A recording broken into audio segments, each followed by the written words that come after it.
Hey guys, Sdanwolf, and thanks for coming back and joining me, and thanks for the well wishes. I think I've gotten over my little episode here. I still got a little bit of raspy voice, but eh, I am pulling through it. So yeah, I just wanted to come and show you guys real quick this video of the new plaza that I've started here in the middle of Hearthstone, the big theme park I'm working on right now. Just to give you perspective here, this is the park that I'm talking about. So yes, got a brand new plaza, little just a little entertainment area.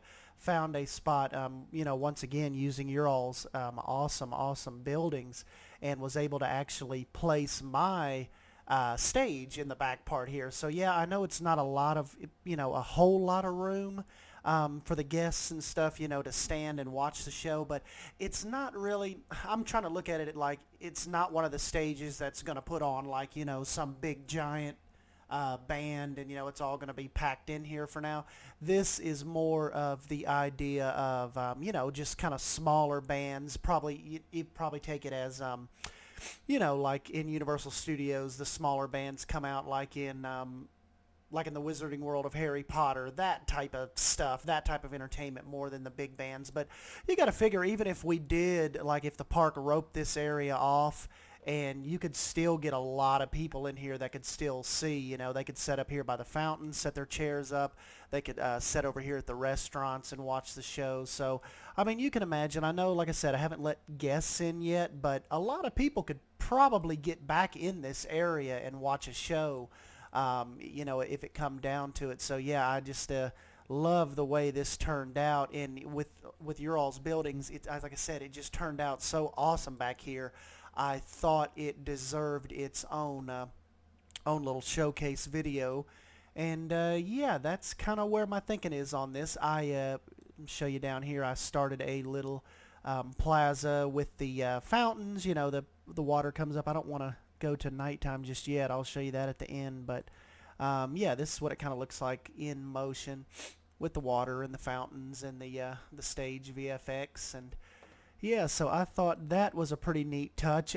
Did some trial and error with I knew I wanted to put something right here, but I also knew that I didn't want it couldn't be. I started with the Aeronauts ride, I believe it is. Let me see here. I started with Aeronauts. Still a little too big. I started some of the higher rides like the kickflip. Fit in here, but the only thing is it takes up a lot of eyesight to the stage, and yeah, that may have worked, but I thought that putting this right here like this would take attention away from the beautiful architecture you all did, and the stage, and so that was a little overpowering.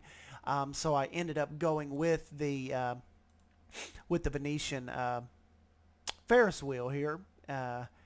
And yes, I think or Ferris wheel, excuse me, the Venetian Carousel.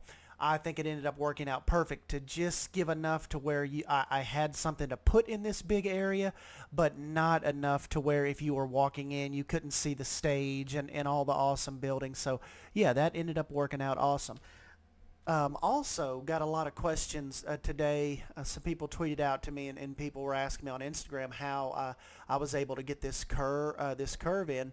Well, it's really simple, actually. All I do is go into your Buildings tab, go to the roof pieces, and then go to your flat roof, see if you want to find it quicker. And just right here, the castle roof and the flat roof, you just pull it up, and standard it comes out gray, but all I did was change it to this red color, and then just lower it down just enough to where it looks like a piece of curve, and yeah, just plop it down. I think it works good. We kind of had to do this with the different set pieces in Roller Coaster Tycoon 3.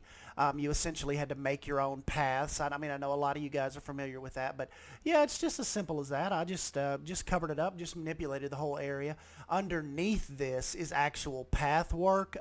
Obviously, because once I do let the people in, you want them to, I want to be able to get shots and rolling camera shots of them actually back here walking through this area. So yes, underneath all this, I've got paths shooting off everywhere, and then of course I've got it to where they can stand in line and get on the ride as well. There's a path underneath here that lets them access the carousel. So yeah, guys, let's, what I'll do real quick is I will cut away and I'll come back to you real quick and show you what it looks like at night, because that looks pretty awesome too.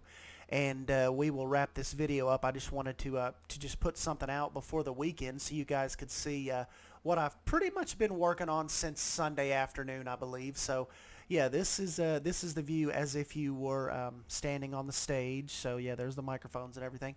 And yeah, the show would be put on right with the Hearthstone Castle in the background. So yeah, let's flip forward real quick, change over to night, and I'll wrap this up for you guys. And yeah, I'll be back in just a sec. Alright guys, we're back, and yeah, this is just what I wanted to show you as far as the nighttime goes. Once again, really love the lighting. One of the issues I run into on basically on this park and a couple of the other nighttime areas that I've messed with is Zion TV and me were talking about it. Yes, the lighting looks amazing in this game, but I also face the issue of wanting to make sure the light actually matches what an actual park would light up. Obviously, you wouldn't want the park so dark that the guests couldn't see where they're walking around, especially in a shopping district like this. So really, it's a balance of getting that aesthetic of the beautiful kind of warm lighting, but also making it to where it's more believable as far as the guests could walk around, without tripping over curves and plants and the planters and the rides and stuff. So that's a little bit of the issue I'm running into. Just that fine line of making it to where the guests can see. Yeah, I know obviously they don't really have to see in the game, but I mean for just the realism aspect, keeping a little bit of that realism and making it to where everything's not completely dark. So yeah, one more, let me get a perspective shot here again of where this actually sets in the park. So yes, found this really kind of branched off from the original Plaza I showed in I think a video or two ago, and branched off and built this area over here. And yes, I think it worked out really nice. It kind of gives people a break away from the actual park where most of the rides are, and yeah, they can come back in here, grab a bite to eat, shop, catch a show. And yes, so that is where I will leave this at, guys. And we're moving right along with this park. Not a whole lot of work left to do. Need to find another, get another, probably another thrill ride in or two. Probably definitely want to get another coaster in, just because, I kind of want to balance it out and give people, give the thrill seekers enough rides, and the the little kids and the intermediate riders that aren't really looking for that stuff. But I definitely wanted to get an area in like this, and I think it worked out really well. May even try it on the other side of this hill, or if I don't do it again in this park, I definitely know I have kind of like have the experience now to know what looks good. Theme Park Simulation page. Big shout out to those guys. I'll link the description to their Facebook below. RCT3 Show Your Work, Planet Coaster Show Your Work. I'll link them too. If you guys aren't on, if you haven't been turned on to the Facebook side of Planet Coaster yet, definitely I would go check those guys out, because it is a lot more broad. A lot of the big creators are there. Some of the developers are even there, and you get content streamed to you almost every few minutes. Somebody is posting something they've just done, and I think it's a little easier for people to navigate through than Twitter or just looking around on Instagram. But yeah, I will link those two Facebook pages below. Definitely go give those guys a shout, and they are really good about keeping you up to date on the latest Planet Coaster news and content and updates. So yeah, give those guys a look if you don't care. And yeah, that brings us to the end of the video.